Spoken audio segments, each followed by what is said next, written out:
begin with a reading from this book, The Rays of the One Light. So every Ananda around the world does the same reading for the week. And the idea is that they're tuned into the energy that is around us throughout the year, the seasons, and some of those moments in time that are sort of crystallized each part of the year. There's certain lessons that come, certain things to focus on at different points, especially as we honor those holidays, as we did just last weekend with Easter.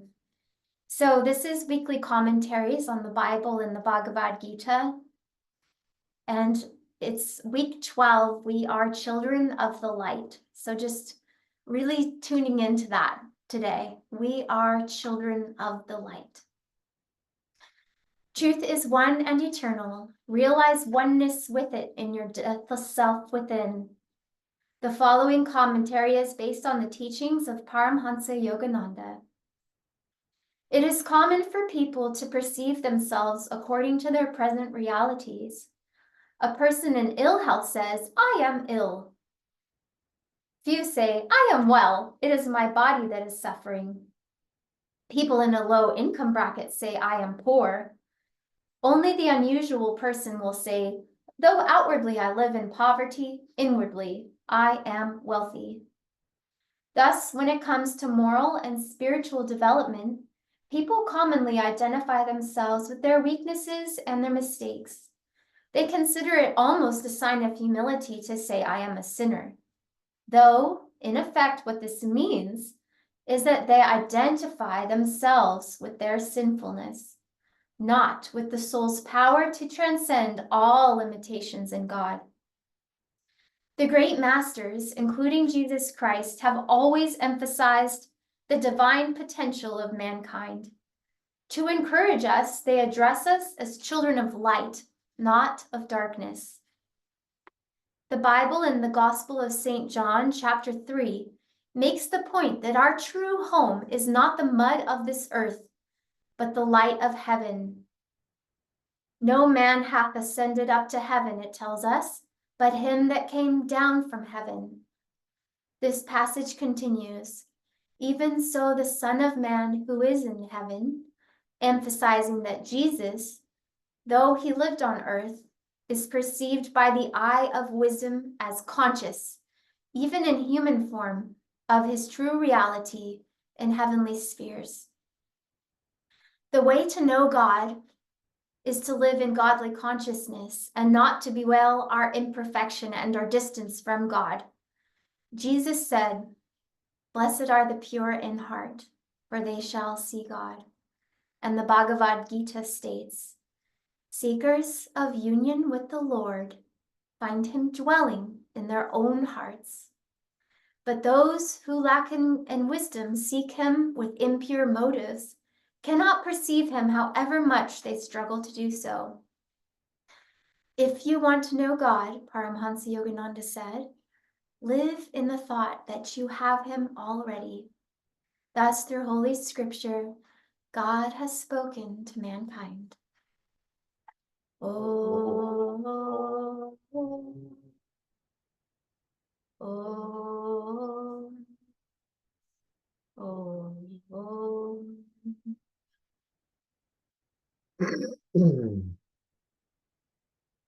We might be clearing our throats a lot today because of our colds that we're getting over. What a joy to have everyone. And we're going to reinvent a whole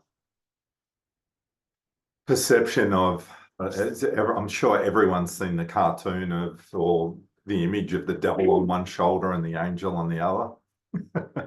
And it's such an amazing thing, isn't it? It's dark, light, yin, yang, all the dualities that we know of. It's a truth. It's the vibration and creation has to have both dark and light.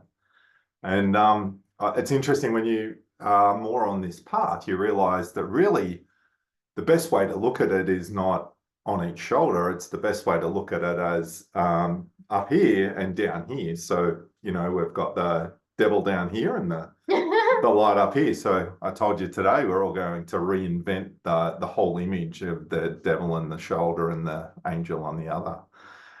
And it's interesting, isn't it? You know, so we are children of one light. You know, the book that we read from is called Rays of One Light.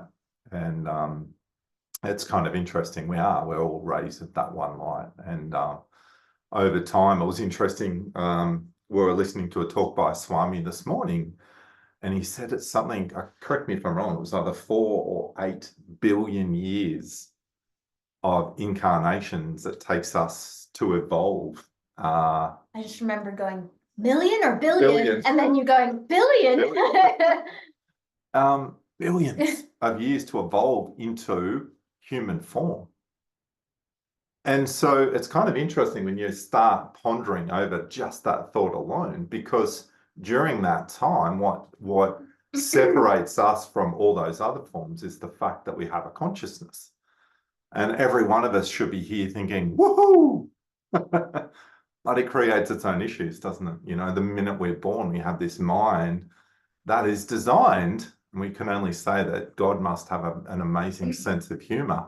But this mind is created in a negative way. It creates, and it's for defense, if you want to look at it from a physiological point of view, it's to keep us, you know, surviving and, you know, prehistoric times, if you want to think about it, it's that running and the innate ability to protect ourselves. So the mind is constantly working in a negative fashion. And, but so before then, what actually happened? Well, it could only mean that each one of our consciousness over those billions of years was towards light. And it's a beautiful thing to think of, isn't it? You know, regardless of where we've come from, we've all come from light. So to return back, we're constantly in that stream of light. Then all of a sudden we get this human form with free will, and you would think, woohoo, we can all have this power and have this ability to move forward to the light. It's so simple, isn't it? We read the Autobiography of a Yogi, and everything about it is simple. You know, we just have to give everything to God and let God, you know, use his temple and move forward. But how did we get here? What is it that brought us to being where we are? What is the Gita talking about when it talks about this fight of consciousness, essentially? What are the Pandavas? What are the, you know, what is this battle that's going on? And if you think it took us 8 billion years to get to this form, then you think, well, how long did it get us to a point of wanting to find God? So how many, again, millions of years? And then if you think of the devil on the shoulder and the angel on the other, or we flip it this way if you like, we look at it and think, well, karma spins into it now. So karma, the minute we have a consciousness, karma spins in. And often people think, again, straight away as karma being a negative thing. Well, karma is not so much about negative. It's as equal positive as it is negative. Hence, the fact that we're even thinking of finding God means that it has to be so. We have to live that out. And that's a positive thing, isn't it? But we forget about it because we have all these amazing negatives that pop up in our life. And so, again, we're reinventing the devil and the angel. Let's now think of a huge, or a magnet originally, just a magnet on either side. Instead of devil and angel, let's think of light and dark, because that's what we're talking about here.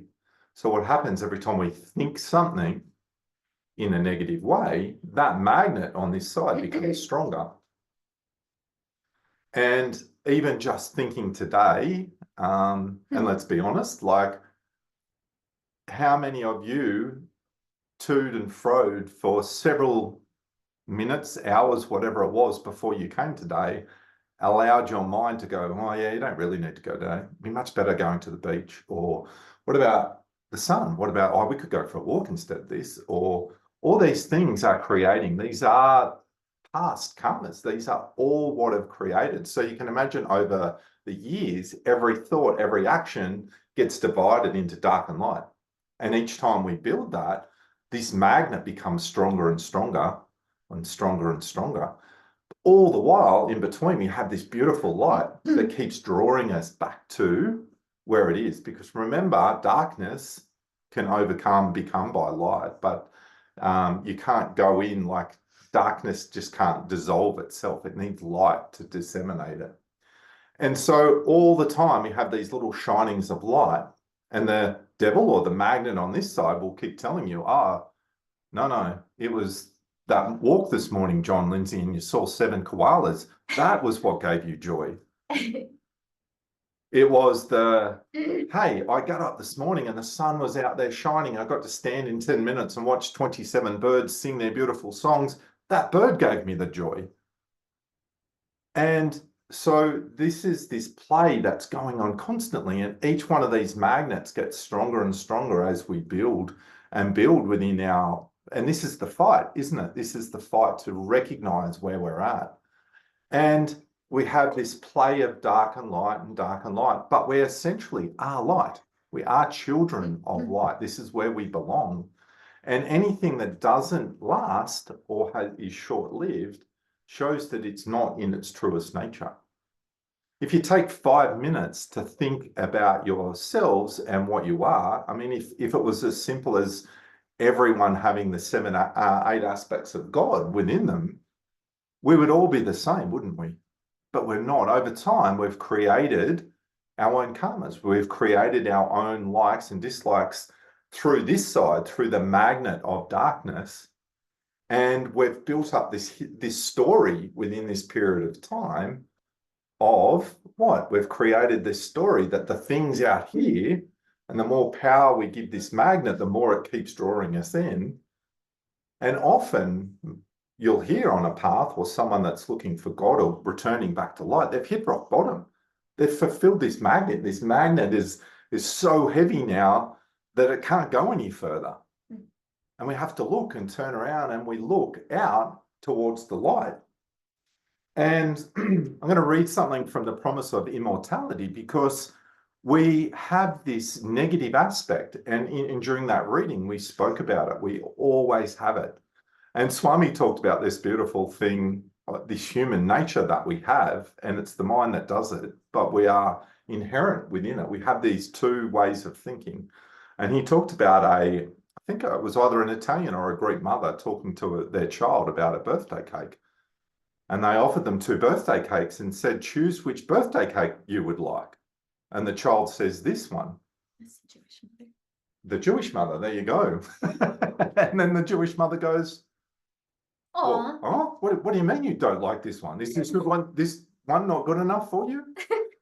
And this is the play that we have in our mind and the way we go through life all the time. We have this element or this aspect around us that keeps drawing us back, this magnetism of good and bad and creation, but it's this stronger magnet that we've built up over time. It's that draw, and even the friendships that we create in life are drawn through this magnet and this magnetism around it. Like, how often do you keep being employed by the same type of people? Regardless, you could switch jobs completely, but you keep being drawn, and these lessons keep being learned, don't they? It's like, wow, I can't believe I keep having a boss that's micromanaging me, and then all of a sudden you're drawn to the same people within the company that have the same magnetism about the same person, and then you start talking at lunch break. Oh, what do you think about the boss? Is the boss, aren't they micromanaging you? Are they micromanaging? And the next thing you know, what are you doing? You're in this path of affirmation of the same thing. We're affirming the same thing. And that's what Swami was talking about in this Rays of One Light. Even the affirmation that I am a sinner is the same affirmation that we draw throughout our lives with everything that we do. And it's not until we get ourselves out of the way and allow God to come through us, or give everything that we do to God. If we think we're in control, this is an affirmation, isn't it? It's an affirmation that an outward affirmation of this, and then you'll keep repeating the same patterns of karma, because you're still affirming those same patterns. And again, it's good or bad, it doesn't matter. It's still an outward affirmation of something.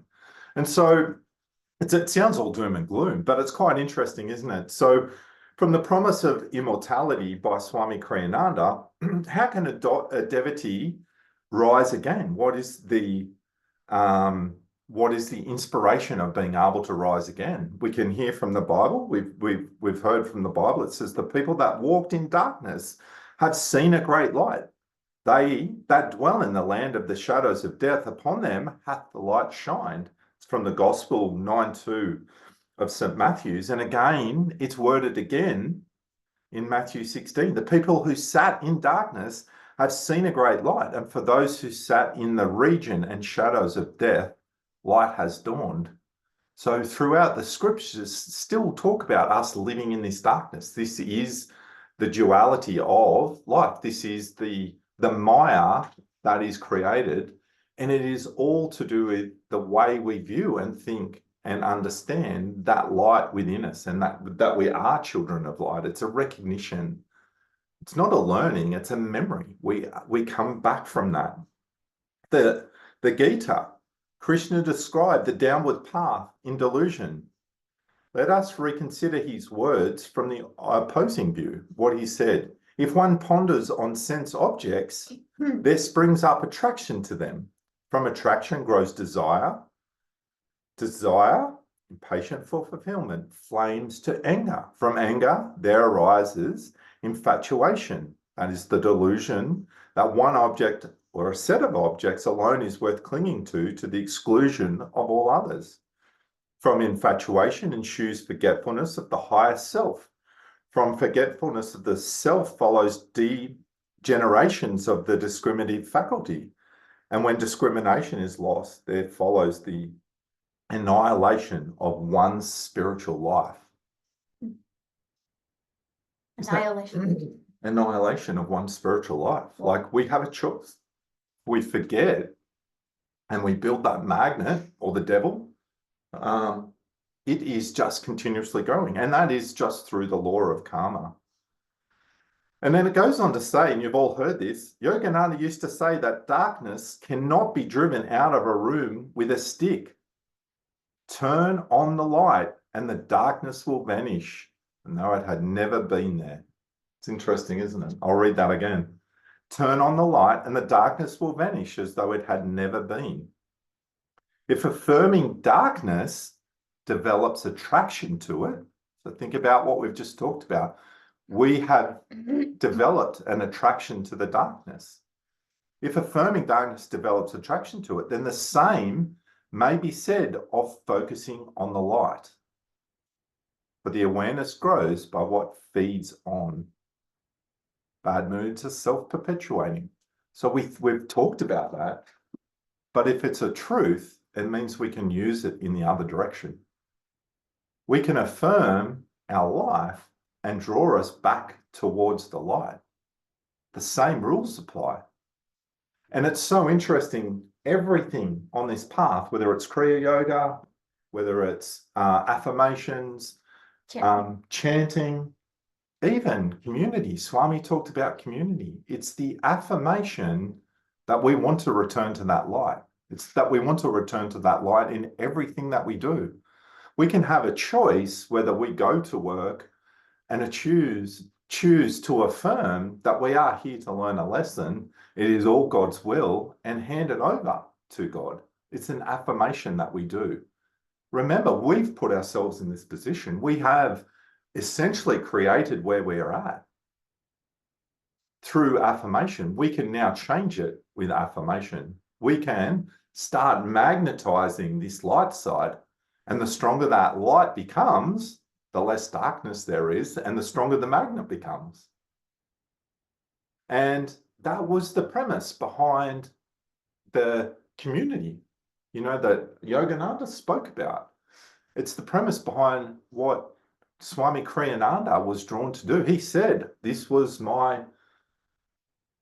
this is what I was told to do. I wasn't told to sit and be a cave yogi. I was told above meditation to share light. And we all have that time. This is the energy that we're moving into. We're moving into this age of light and energy. We can choose to keep affirming and being caught in this delusion. And self-punishment. And self-punishment. But we can now make that choice. And it's about doing what we're doing now. It's affirming that while we're here together, we are building the light. We are strengthening the light. We're bringing our own energy within everything that we do and building it. Community doesn't have to be a physical thing. In fact, we can almost fall into the delusion that that's what's giving us joy. But it's not. It's the fact that we're all affirming, and it's the important thing about community is that we're all here to strengthen that light. That is our soul's purpose, to draw us back to that light. We are children of that light. And it's the one thing that we have to continuously remind ourselves to do. Now, we have a beautiful autistic and ADHD child. And one of the first things that they tell you about is you go and get a sensory diet for your child. What does that mean? But it's what we can do in our life as well. We can have a light diet. We can choose to have a fasting from negativity. We can choose to have a fasting. And what is the opposite of negativity? It's creativity and positivity. And how do we do that? We become solution orientated. We don't whinge, we don't complain. That's negativity. We can fast and we can choose on a daily basis to pick what we need to. We can find that. We have all the tools in all our teachings on how to do that. Gratitude. Gratitude's an amazing way. We've got these chakras within us that talk about this. And remember I said in the beginning how instead of having the devil and the angel, we'll switch it. And the angel's up here or the light's up here and the devil's down here. And it's kind of befitting, isn't it? The devil down on the tush end. But the switch, the part that draws energy up, that helps magnetize is the heart. And by gratitude and living positively in all these energies, we're continuously feeding and drawing the energy up towards the light and returning us there in all that we do. Master talked about being a smile millionaire. Master talked about being a worry paradise. Yeah, a paradise. The worry, having a worry fast, not worrying about anything, offering it up. Cleanse. Cleanse the body and the mind. But as you're doing it, you're not cleansing the physical body as well. You're cleansing everything. Then our teaching is so amazing in this path that we have all these tools to magnetize us towards the light.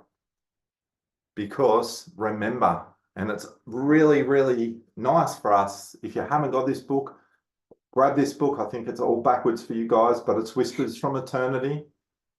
It's online for free. It's online. It's in our store if you want to have a look at it. It's not a sales pitch, but at the beginning of it, it's really important because the preamble by Swami Kriyananda and then the Whispers from Eternity, but it talks about we are children of God. We have the right to demand. These are prayer demands within this because we are children of the light. It's like we have the right to do this. We are all from that one light and bring it back to the light. And I'm going to finish this with just a beautiful prayer demand. It's a prayer demand from Whispers of Eternity, and it's called Demand for Thy Light. I am here before thee, Father, hurling again and again the spears of prayer to pierce the bulwarks of thy dark silence.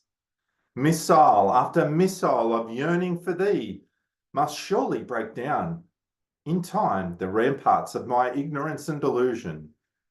With firm faith I evoke thee. Shine before my gaze the searchlights of true wisdom, that I find some chink in those high walls of my ignorance, that I may rescue thee from the dungeon to which my lower self long ago consigned thee. Om Shanti, Shanti, Shanti. It's a beautiful, beautiful demand, and it talks about everything. It talks about we are in that, but we demand to to bring ourselves out of it. Let's demand, let's share, let's pick our own sensory diet.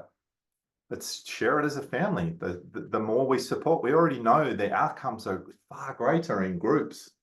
Your public health, you could share the, but we can do this together. That's a part of being in a community. We can lift each other up, but let's affirm together that we will be focused on the light and have a fast from all affirmations into this dark side. That was amazing. Thank you so much. That was wonderful. I just thought one thing that is really encouraging for all of us as we live this and practice it throughout our week is to remind ourselves, there's words of this foremost female disciple of Yogananda, Sister Gyanamata, and she said, you know, we're not responsible for the first thought that comes to our mind. That just has to do with waves of the radios of consciousness in this world. In the ether, they're all traveling all the time. And so your brain might pick up on a wave from somewhere. But what you do with that thought is what's important. So as Nara was explaining, which that metaphor for all of us is so helpful, if you want to really build the positive magnetism, take responsibility and be responsible for the next thought that comes. So if something comes across you or you feel yourself being pulled into a direction, that's when you want to nip it in the bud and stop it from growing and expanding, and it has its own magnetism and pull. But one thing that you all can take with you that is very encouraging is that these great yoga masters, which, you know, behind us, I meant to just adjust so you could see. I think masters over here. But the way that they encourage us is they say, we are here. So you see that positive and you see that negative, but guess what? If you've got the positive of light of God on your side, and you're loving God and you're giving God the energy of love, this is why they say having a guru or having a path is such a blessing, because guess what? They're going to lift you. They're going to empower that light in you. So if you surrender to the will of the light and you say every day, I want to be a channel of the light. I want to serve the light. What can I do? How can I stay in the light? Stay in the light. And then guess what? They're going to empower you and add their light to yours. What an amazing promise. That is that promise of immortality, is that once we hit that 5 billion, 6 billion, 8 billion, we're not sure how many billions of lifetimes, and you say, you know what? I don't want to live in the darkness. I just want the light. I just want to love you, God. I just want to be free. I want to be in the joy. No more suffering. Thank you very much. I've had enough of that. All of those little things that I used to do, I'm letting them go, because you know what? They do not last. And I know that now. I learned it the really hard way because of God's sense of humor. But now I don't want to do that anymore. I just want to live in the love and live in the light. And what you'll find is that it grows. Every time you say yes to the light, it grows. It starts to become, as Yogananda said, effortlessly easy. At first, the path is hard, but as you continue and you never give up, it becomes effortless. And that's because their light is so powerful in your life, everything else fades away. You don't need anything else on the outside anymore. It's all inside of you. All of it. And nothing can take that from you. That is why the Gita says to stand unshaken amidst the crash of breaking worlds. We need this path more than ever. This world is chaotic. It's confusing. It's dangerous. But guess what? The portable paradise is within our hearts, and we carry it everywhere we go. Everywhere. God is always in your heart, talking to you, loving you, in the spine, in the chakras, all of your being that's vibrating right now, in its essence is Om. But you've gone around and created all your other vibrations and listened to all the different wavelengths. But the more you come back to the light, the more Om purifies you and changes you. You don't want anything else once you're in Om. Once you have true love of God, do you really think you'll want anything else? No saint has realized God and been like, yeah, no, that wasn't very good. actually, don't bother. They're all like, oh my gosh, you have to believe me. That Maya, that delusion that's going outward is such a silly game. Stop it now. Go meditate, pray, chant, be devoted, because it's the love of God that you're seeking. And once you receive it, it is complete bliss and joy, unimaginable. So just stop playing the silly game. Stop going outside of yourself. Start going inside and connect with that divine source of love. And guess what? It'll empower you, it'll strengthen you, and you'll never turn back. And it draws beautiful people that are doing the same thing. Yes, so thank you all so much for being with us today. And we're going to now listen to music and sing along together. And just for a moment, let's just end the energy of this wonderful sharing. And thanks to the masters for being with all of us. And we'll just send out this wave of love and light into the world.